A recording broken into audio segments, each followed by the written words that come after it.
Hey everyone, today we're going to get right into it. We're going to do some heat embossing. With it being the holidays, this is the great time to focus on that. Now, I have mine in this container, but they come in, you know, like your standard containers. I just empty them into those. We're going to use the powder, Versamark. We're also going to use a pigment ink, which that Delicata Gold is, and our heating tool. Okay, and then at one point I am going to show you even how to use the coffee filters and some heat and stick powder. So the first thing we're going to do, we're going to grab our stamp and we're going to ink it up in the Versamark ink. Now, I'm not going to use the powder. I want to show you some of the stuff that you wind up dealing with if you don't use the anti-static powder. So what I have here excuse me, is the silver embossing powder, and I don't know if you can see it, but do you see those little marks that are sometimes around your stamp? That happens because it's sticking to the oils and stuff like that from your hands, and you can use a brush to brush away the excess, but sometimes it seems like that you still have that little bit of extra embossing powder. So real quick, I'm just going to heat up our embossing powder, and the best thing I find is to put it on an angle for yourself so you can see that once it's shiny you can stop. You do not want to overheat this. So now I'm going to put down the static powder to show you the difference with doing our next ornament here. And then on this one I'm going to use the gold, and I just realized I don't have a spoon in my gold, so I'm going to grab the coffee filter, and all you do is you empty the embossing powder into the filter. And if you need some more, I just tilt it back in and it's cleaned up. You know what I mean? It's an easy way to trap it if you don't have the large containers like I'm using, and it's got to go back into those small ones that you get from the stores. Then definitely invest in some coffee filters because they help to get it back into the container. Very easy. Okay, so black cardstock. Black cardstock with different embossing powders can be a pain. I just touched the paper a little bit and I poured on the silver embossing powder, and you can see it kind of sticking everywhere because black paper drives me nuts. So you got to put down a lot of the powder, and at the end, once everything is cooled off, then you can rub off the powder with your hand. That's the way a lot of the people suggest. If it's dry enough, you can also try maybe just a slightly damp cloth, not too wet because you don't want to mess up your paper, okay? Unless you're using like a really thick weight, like a heavy weight paper.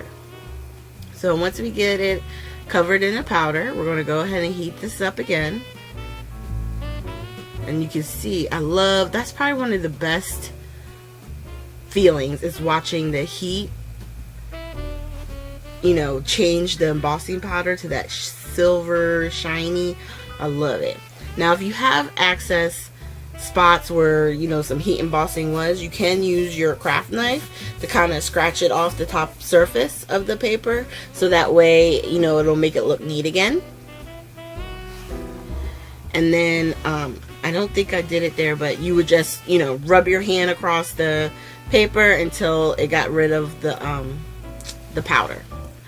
Now on this one, we're going to use some of that heat and stick powder I told you about. Okay, so I got it covered, my area covered really well. We're still going to ink up with Versamark ink. And instead of doing the glitter first, we're going to do this heat and stick powder. And it goes over it just like the regular embossing powders. I'm going to just push them to the side. And this is just showing you what I was talking about. The little container, poured it right back in, no problems. And because our heating tool is hot, it doesn't take long for us to melt. And if you put your hands on it, it's super sticky, very, very sticky. So in here is my green glitter, and all I do is pour it over the sticky area.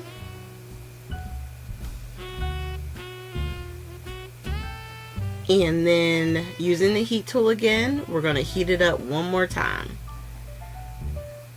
Now I will say some of the glitter still comes off because that's how glitter operates. But the best thing for the glitter and not getting it completely everywhere is the heat and stick, because it bonds it when you reheat it.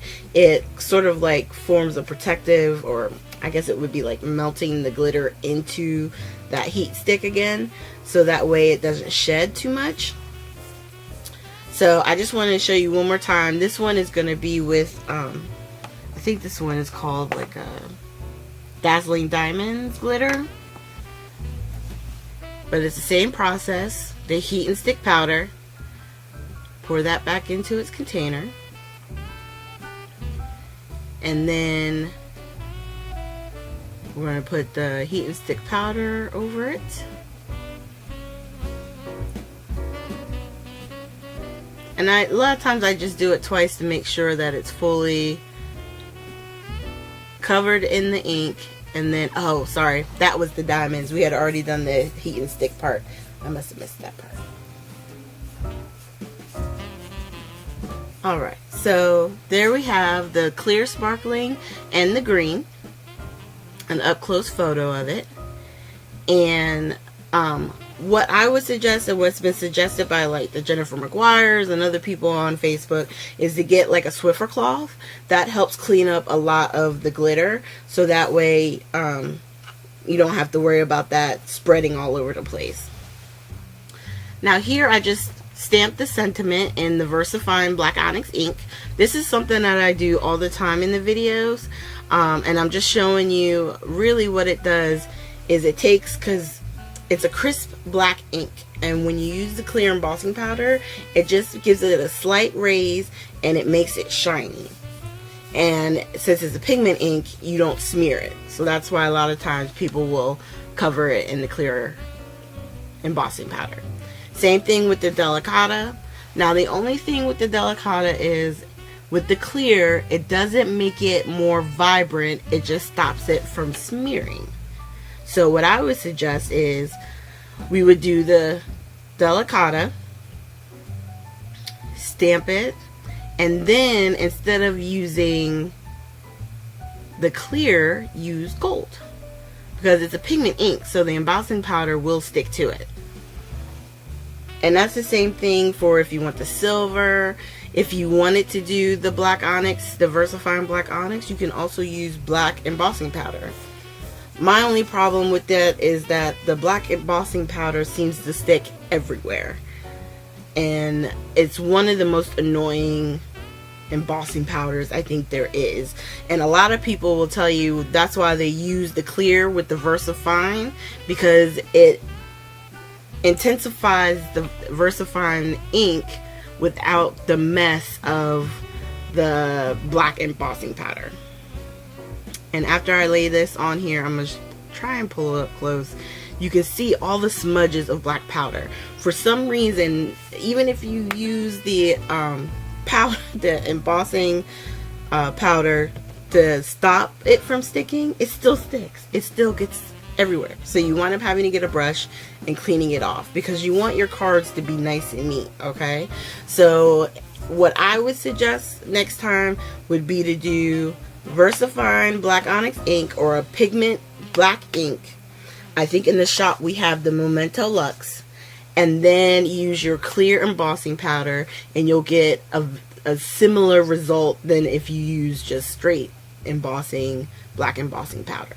Okay, so now at the end here I'm going to show you just a close-up of the bauble itself, and then the sentiment that I did in the clear Versamark ink,